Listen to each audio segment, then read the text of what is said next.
Hi everyone, welcome back to Chandan logics. So ఈరోజు మనం July 6th current affairs deal చేయబోతున్నాము.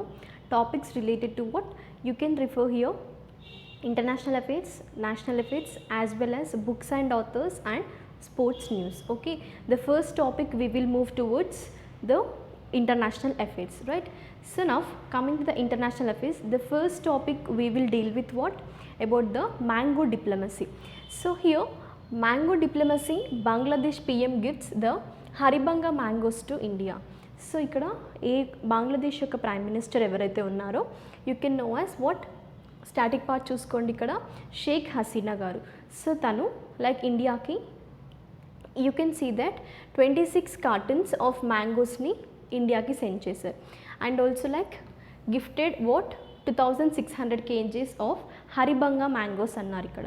So యాక్చువల్గా ఈ మ్యాంగో డిప్లొమసీ ఏంటంటే మన like you can see that the tradition of politics in Indian sub continent. Okay, so ఆ mango diplomacy ప్రకారము బంగ్లాదేశ్ యొక్క ప్రైమ్ మినిస్టర్ ఇండియాకి 26,000 kgs ఆఫ్ హరిబంగా మ్యాంగోస్ని గిఫ్ట్గా సెండ్ చేశారు. అండ్ ఇక్కడ హరిబంగా మ్యాంగోస్ అంటున్నాం మనం, right? So what is mean by Haribhanga mangoes? So మెయిన్గా ఈ హరిబంగా మ్యాంగోస్ ఏవైతే ఉన్నాయో ఇవి ఏంటంటే నార్త్ వెస్ట్ పార్ట్ ఆఫ్ బంగ్లాదేశ్లో ఎక్కువగా ప్రొడ్యూస్ అవుతాయి. North west part. And if you see ఈ హరిబంగా మ్యాంగోస్ ఏవైతే ఉన్నాయో these are fleshy and fabric. And మెయిన్గా ఈ హరిబంగా మ్యాంగోస్ ఏవైతే ఉంటాయి అంటే లైక్ ఒక్కొక్క ఫ్రూట్ ఏంటంటే మనకి నియర్లీ అవి రౌండ్ షేప్లో ఉంటాయి. As well as if you see that 200 to 400 grams వాటి యొక్క వెయిట్ ఉంది, అంటే ఒక్క ఫ్రూట్ యొక్క వెయిట్. సో ఇక్కడ టోటల్గా మనకి 26,000 kgs of Haribhanga mangoes Bangladesh నుండి ఇండియాకి సెండ్ చేశారు. So here what is that? The approximately weight of each haribanga mangoes is 200 to 400 grams anamata, and these are round in shape. So this is about haribanga mangoes that are mainly sent for where from Bangladesh to India. And coming to the international relations, ఏంటది ఇండియాకి ఇంకా బంగ్లాదేశ్కి ఉన్న relations ఎలాంటివి? So if you see like military సెక్టర్లో కానీ even ట్రేడ్లో కానీ comers ఇవన్నీ ఏంటంటే ఇండియాకి ఇంకా బంగ్లాదేశ్కి మధ్యలో ఒక గుడ్ రిలేషన్షిప్ అనేది. యాజ్ వెల్ యాజ్ ఏంటంటే మనం చూసుకున్నట్టయితే ఫస్ట్ అంటే లైక్ కోవిడ్-19 లాక్డౌన్ తర్వాత మన prime minister that means Indian prime minister Narendra Modi first visit చేసిన కంట్రీ కూడా బంగ్లాదేశ్. అండ్ మెయిన్గా ఏంటంటే ఇప్పుడు ఈ మ్యాంగోస్ ఏవైతే ఉన్నాయో these are a memento of friendship between the both countries. అంటే వాళ్ళు గిఫ్ట్గా సెండ్ చేశారన్నారు కదా, so these are like the memento of friendship అని కూడా చెప్పుకోవచ్చు. So that is about the mango diplomacy between Bangladesh and India, and presently it has sent 26,000 kgs of haribanga mangoes, right? Next, coming to the Philippines, Tal volcano could erupt anytime. So ఇక్కడ first ఏమన్నారు మనకి volcano అన్నారు. ఇక్కడ చూసుకోవచ్చు మీరు volcano అనేది earth crust యొక్క opening అనమాట. అందులో నుంచి లైక్ లావా కానీ అందులో ఉన్న మెటీరియల్స్ కానీ ఇలా మనకి గ్యాసియస్ ఫామ్లో బయటకు వస్తాయి. సో దాన్నే మనం వాల్కెనో అంటాం. సో యాక్చువల్గా వాల్కెనోలో ఏంటంటే 3 types వాల్కెనోస్ ఉంటాయి. ఏంటవి? Active volcano, dormant volcano, and the last one you can see is extinct volcano. So మనం ఇవి యాక్టివ్, డార్మెంట్, ఇంకా ఎక్స్టింక్ట్ అన్నాం. మరి ఇవి ఎలా డిఫైన్ చేస్తారు? యాక్టివ్ వాల్కెనోస్ అంటే ఏంటంటే పాస్ట్లో కూడా అంటే హిస్టరీ ప్రకారం చూసుకున్నట్టయితే కూడా అవి ఎరప్షన్ అనేది జరిగింది అండ్ మళ్ళీ అవి ఎరప్ట్ అవ్వబోతున్నాయి అంటే at least again it can erupt. So that we call it active volcanoes. And dormant volcanoes అంటే ఏంటంటే మనకి ఇలా చూసుకుంటే ప్రీవియస్గా ఎలాంటి ఎరప్షన్స్ అనేది జరగలేదు కానీ ఫ్యూచర్లో అవి ఎరప్ట్ అనేది జరగబోతుంది అన్నప్పుడు వాటిని మనం డార్మెంట్ వాల్కెనోస్ అంటాం. మరి ఎక్స్టింక్ట్ వాల్కెనోస్ అంటే ఏంటి? ఎక్స్టింక్ట్ వాల్కెనోస్ అంటే ఏంటంటే లైక్ అవి previous like you can see that ఇవి మళ్ళీ ఫ్యూచర్లో ఇంకా ఎప్పుడు ఎరప్ట్ అవ్వవు, అలాంటి వాల్కెనోస్ని మనం ఎక్స్టింక్ట్ వాల్కెనోస్ అంటాం. సో ఇప్పుడు అర్థమైంది కదా 3 types ఆఫ్ వాల్కెనోస్ అనేవి మనకి ఉన్నాయి. అండ్ చూసుకున్నట్టయితే ఏంటంటే ఇప్పుడు ఈ ఫిలిప్పైన్స్లో ఏంటది టాల్ వాల్కెనో ఏదైతే ఉందో this can erupt any time soon. అంటే ఇక్కడ మనకి ఏమనొచ్చు, దీన్ని ఏ కేటగిరీలోకి వస్తుంది? ఎరప్ట్ ఎనీ టైమ్ సూన్ అంటే that is active volcano. So ఇప్పుడు టాల్ వాల్కెనో అనేది మనకి క్వశ్చన్స్లో మీకు రైజ్ అయితే, అంటే టాల్ వాల్కెనో అనేది ఈ 3 కేటగిరీస్లో ఈ టైప్ ఆఫ్ వాల్కెనో అడుగుతారు. ఏంటది మనకి యాక్టివ్ వాల్కెనో, అంటే అది ఫ్యూచర్లో ఇంకా మళ్ళీ ఎప్పుడైనా ఎరప్ట్ అవ్వబోతుంది అనమాట. So that is anonymously high volcanic gas emissions in Philippines. And coming to the points, ఏంటది, about 3,000 residents have left their homes from the high risk of villages around the Taal volcanoes in Batangas province since the volcano erupted. So ఇంకా ఏంటంటే మనం ఇండియాకి సంబంధించిన volcanoes ఏంటంటే మెయిన్గా you can see like barren lands, Andaman sea ఏదైతుందో అక్కడ ఎక్కువగా మనకి వాల్కెనోస్ అనేవి ఉంటాయి. So you can see like వరల్డ్లో ఏంటంటే మీరు ఒక గుర్తుపెట్టుకోవాల్సింది ఏంటి, రింగ్ ఆఫ్ ఫైర్. సో ఈ రీజియన్ ఏంటంటే మెయిన్గా ఇక్కడ ఎక్కువగా volcanic eruptions as well as earthquakes అంటాం కదా, సో అలాంటివి ఎక్కువగా జరుగుతుంటాయి. సో ఆ రీజియన్నే మనం రింగ్ ఆఫ్ ఫైర్ అని అన్నాం, right. So coming to the next concept ఏంటది మనకి regarding national news. So national న్యూస్లో ఫస్ట్ టాపిక్ ఏంటంటే మనకి president Ramnath Kovind appoints the new governors for 8 states. So ఈ 8 స్టేట్స్ ఏంటి, and as well as first మనం గవర్నర్ గురించి తెలుసుకునే ముందు ఏంటంటే మీ దగ్గర ఒక లక్ష్మీకాంత్ టెక్స్ట్ బుక్ అనేది ఉంటే పాలిటిక్స్ సంబంధించి, అందులో governor chapter part 6 of our constitution deals with the state executives అనమాట. ఓకే, సో ఇందులో ఆర్టికల్ 153 నుండి 167 of part 6 this deals with the state executives. మరి స్టేట్ ఎగ్జిక్యూటివ్స్ అంటే ఎవరు, governor, chief minister, council of ministers, as well as you can see the what we can say the Attorney General of India.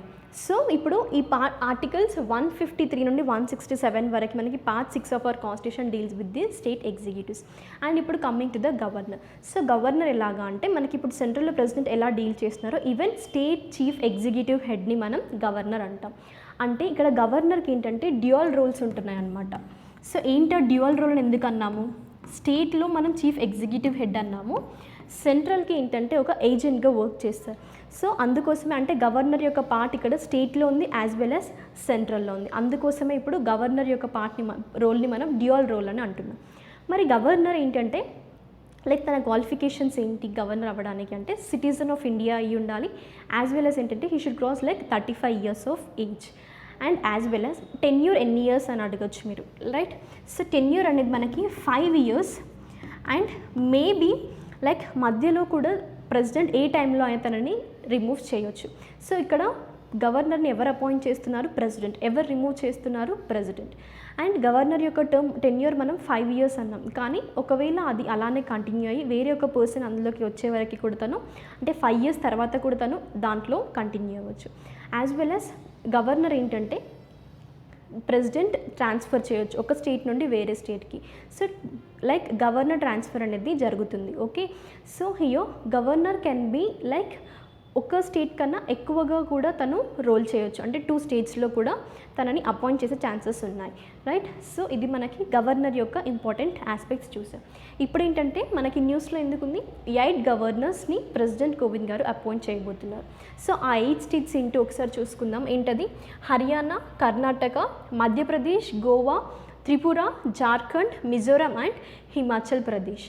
And coming to that, while some of the current governors have been transferred to the new states, in some other new appointments have been, అంటే governor transfer చేయొచ్చు ఒక state నుండి, yes గవర్నర్ని ఒక state నుండి ఇంకొక స్టేట్కి transfer చేయొచ్చు. ఎవరది, ప్రెసిడెంట్ ట్రాన్స్ఫర్ చేస్తారు. అండ్ కమింగ్ టు దాట్ ఇప్పుడు ఏంటంటే మనకి ఈ 8 స్టేట్స్ అన్నాం కదా, సో వాటి యొక్క న్యూ గవర్నర్స్ లిస్ట్ అనేది ఇక్కడ ఉంది. If you want to make the notes you can make the notes. States ఇంకా ఇప్పుడు కొత్తగా అపాయింట్ అయిన గవర్నర్స్ అనమాట.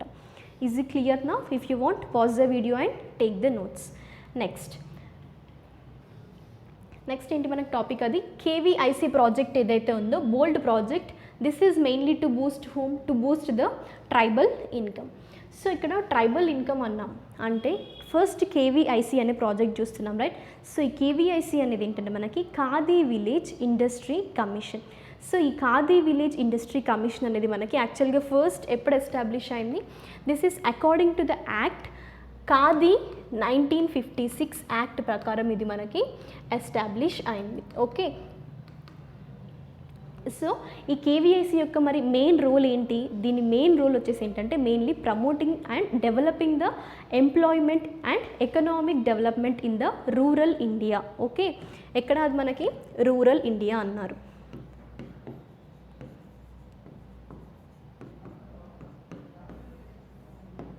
కమింగ్ టు ద పార్ట్ ఏంటది అక్కడ మన కేవీఐసి ప్రాజెక్ట్ అనేది మెయిన్గా ఈ రూరల్ ఇండియాని డెవలప్ చేయడం కోసం, that to creating the employment and ఈ విలేజ్ ఇండస్ట్రీస్ ఏవైతే ఉన్నాయో వాటిని కూడా డెవలప్ చేయడం, అంటే ఆర్టిసన్స్ కానీ ఈ వీవర్స్ కానీ ఎవరైతే ఉన్నారో వాళ్ళని లైక్ డెవలప్ చేయడం కోసమే మనకి ఈ కేవీఐసి ప్రాజెక్ట్. సో దీంట్లో వచ్చిన ప్రాజెక్ట్ ఏంటి మనకు, అది బోల్డ్ ప్రాజెక్ట్ అనమాట. మెయిన్లీ అది ఎవరి కోసం అన్నారు, ట్రైబల్ ఇన్కమ్. ఓకే, సో ఇదేంటంటే ఒక non like you can say like statutory body అనమాట కేవీఐసి అనేది. What is that, this is a statutory body. And mainly ఇక్కడ వచ్చే మనకి మినిస్ట్రీ ఏంటంటే this is established under the ministry of MSMEs. So focus on the ministry part, micro small and medium enterprises. So ఈ యొక్క ministry దీన్ని deal చేస్తుంది ఏంటది, KVIC ప్రాజెక్ట్ని. సో ఇప్పుడు మనకుంది ఏంటంటే this has launched the project name called bold అన్నారు. మరి బోల్డ్ అంటే ఏంటి, bamboo oasis on the lands in drought, అంటే బ్యాంబూ కల్టివేషన్ గురించి అనమాట. This is first of its kind exercise to create the bamboo based green patches in arid and semi arid land zones. మరి ఈ arid ఇంకా semi arid land zones అన్నారు కదా. So arid and semi arid అంటే ఏంటంటే ఎక్కువ like you can see that there will be very little rainfall. So that regions we call it as arid and semi arid zones. So ఇక్కడ ఏంటంటే ఇండియాలోనే ఇది first exercise అనమాట. That means which was launched from the tribal village called what is that, Nichla Mandwa in Udaipur, Rajasthan. So మనకి ఈ బోల్డ్ అనే project ఎక్కడ first launch చేస్తారని కూడా కొన్ని క్వశ్చన్స్ అడుగుతారు. అలాంటప్పుడు మీరు ఈ village name that to in the state of Rajasthan, right. So ఇప్పుడు మీకు ఇక్కడ కేవీఐసి అనేది ఏంటి, khadi and village industries commission, అర్థమైంది కదా. So next, so the establish అయిన మనకి 1956 and head quarters is it Mumbai. And under this project మెయిన్గా ఇక్కడ బ్యాంబూ కల్టివేషన్ మనం మాట్లాడుకుంటున్నాం కదా. సో ఇక్కడ ఏంటంటే 5000 saplings of special bamboo species that is Bambusa tulda and Bambusa polymphra have been planted over 16 acres, approximately 16 acres of land lo is 5000 saplings of bamboo cultivation anedi jarugutundi anamata under this bold project. Next, coming to the defense news, ఏంటది, so DRDO gives the license to Laurus Lab to make and market 2DG. So actual ఇక్కడ మనం 2DG అన్నాం. ఇది ఏంటంటే COVID-19 సంబంధించిన anti covid drug. So this we call it as what, 2-deoxy D glucose. So ఇదేంటంటే మెయిన్గా ఇది మనకి పౌడర్ ఫామ్లో సాచెట్స్లో అవైలబుల్గా ఉంటుంది.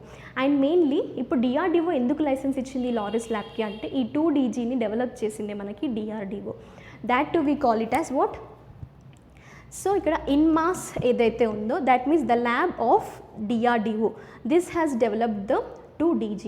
ఓకే, సో ఈ 2DGకి ఇప్పుడు ఏంటంటే లైక్ ఏ ల్యాబ్కి, అది లారస్ ల్యాబ్కి లైసెన్స్ ఇచ్చింది DRDO అనేది, defence research and development organisation.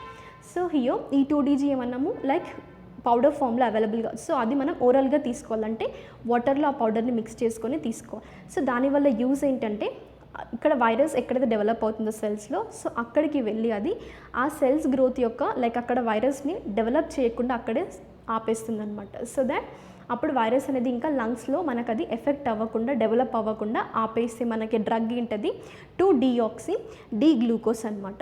So ఇక్కడ లైసెన్స్ ఎవరు గ్రాంట్ చేశారు, DRDO, as a part of efforts to make the drug affordable and accessible to the patients. And మనం ఈ 2DG డ్రగ్ అంటున్నాం కదా, మరి దీనివల్ల సైడ్ ఎఫెక్ట్స్ ఏమైనా ఉన్నాయా అంటే నో సైడ్ ఎఫెక్ట్స్. ఎందుకంటే వాళ్ళు ట్రయల్ లైక్ ఫేజెస్ కానీ లైక్ ట్రయల్స్ జరిపించారు, అంటే ట్రయల్ 1, ట్రయల్ 2, ట్రయల్ 3 అనేవి జరిగిన తర్వాతనే DRDO అనేది లైసెన్స్ అనేది గ్రాంట్ చేసింది లారస్ ల్యాబ్కి. Next, coming to the economy part, DPIIT starts the project on open network for digital commerce. ఏంటది, ONDC. సో ఇక్కడ డిజిటల్ కమర్స్ అంటున్నాం అంటే ఏంటి, మనకి డిజిటల్ కమర్స్ ఈ కమర్స్ అంటున్నాం కదా, like online platform buying and selling will be done. So that we call it as digital comers. So ఇక్కడ ఏంటంటే మనకి DPIIT starts the project on open network digital commerce. So మనం studies క్లాస్లో ఏం discuss చేసాము, DPIIT గురించి detail explanation అనేది ఉంది.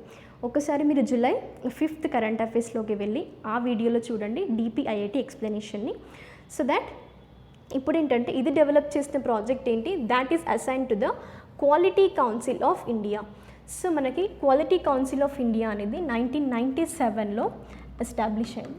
It is mandated to what about the national, like we can see that accreditation part. Okay, so that we call it as like Quality Council of India. And apart from this, advisory council ఏదైతే ఉందో that is advise the government regarding the measures required to design and accelerate the adoption of this open network digital commerce.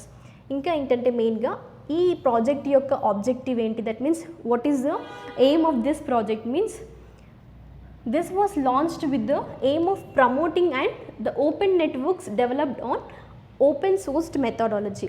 So open source methodology అంటే ఏంటి, ఎవరైనా access చేసుకునే chance ఉండేటట్టుగా. So అలా develop చేయడం కోసమే ఈ ఓఎన్డీసీ అనే ప్రాజెక్ట్ని డిపిఐఐటి అనేది స్టార్ట్ చేసింది. Okay, so here you can see department for what promotion of industry and internal trade, and this comes under the ministry of industry and commerce. So ministry అనేది focus చేయండి. Next part ఏంటి మనకి, Delhi announces monetary support for COVID-19 affected families. So ఇక్కడ మనం ఏమంటున్నారు, Delhi government ఏదైతే ఉందో ఒక మానిటరీ సపోర్ట్ అనేది ఈ COVID-19 ఎఫెక్టెడ్ ఫ్యామిలీస్కి ఇవ్వబోతుంది. అదేంటంటే you can see the static part here. Chief minister of Delhi ఎవరు మనకి, Arvind Kejriwal. He has launched the scheme to provide the monetary support for this families on 6th July. And coming to that, this is an online portal which will help in providing the financial assistance, that too for what, for these families. That means based on the applications they will ask the officials not to find the fault in their claimed applications. అంటే ఏంటంటే ఈ మధ్యలో fraud applications కూడా ఉంటున్నాయి. అంటే ఏ families ఒకవేళ like we can say not affected, వాళ్ళు కూడా ఇలాంటి వాటికి అప్లై చేసుకొని అంటే ఇలాంటి బెనిఫిట్స్ అనేది తీసుకుంటున్నారు. సో అలాంటివి జరగకుండా ఒక ఆన్లైన్ పోర్టల్ డెవలప్ చేసి ఈ ఫినాన్షియల్ అసిస్టెన్స్ అనేది మెయిన్గా COVID-19 ఎఫెక్ట్ అయిన ఫ్యామిలీస్కి హెల్ప్ చేయబోతున్నారు. That to announced by whom, by the Delhi government. Next coming to books and authors. The first book is that a book titled The Fourth Lion Essays for Gopal Krishna Gandhi. So book యొక్క title ఇది.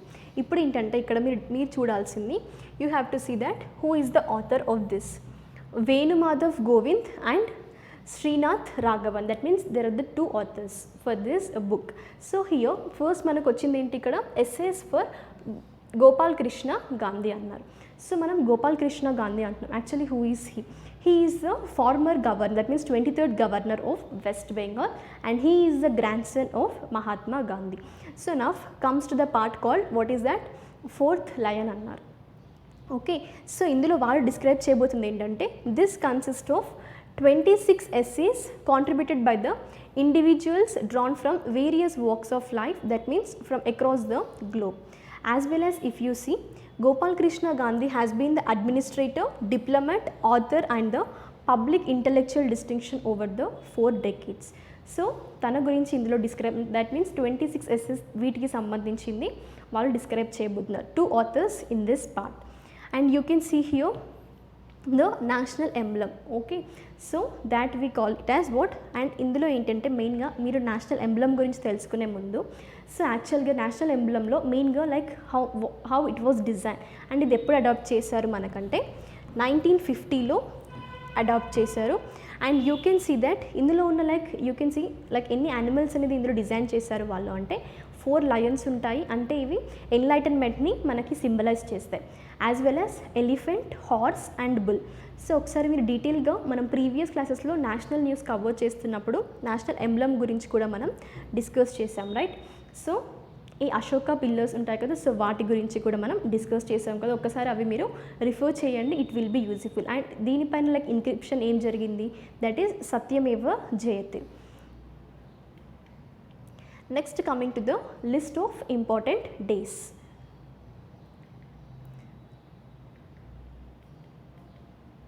So what is the first important day? World of zoonosis day, that is celebrated on 6th July.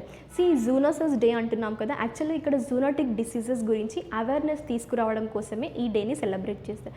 యాక్చువల్గా ఇక్కడ zoonotic diseases అంటే ఏంటి మనకి?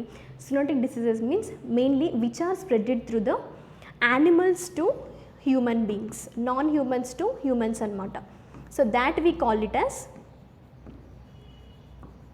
Zoonotic diseases. So ఈ zoonotic diseases అనేది మనకి బ్యాక్టీరియల్ ఫామ్లో స్ప్రెడ్ అవ్వచ్చు, యాజ్ వెల్ యాజ్ వైరస్ అంటున్నాం కదా, virus and parasite. So that we call it as what? The zoonotic diseases. And here COVID-19 is also the live example for the zoonotic diseases. So you can see that Nipah virus in Kerala.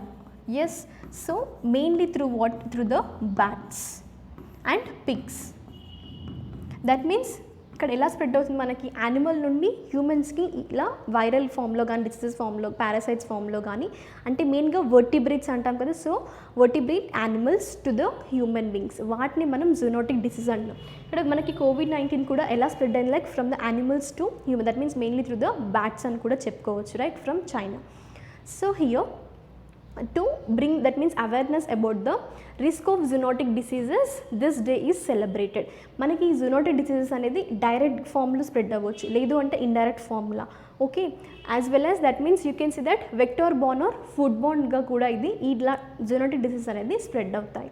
And coming to the part, మనకి ఇది ఎవరు describe చేశారంటే, it was on 6th July 1885 when Louis Pasteur successfully administered the first vaccine against this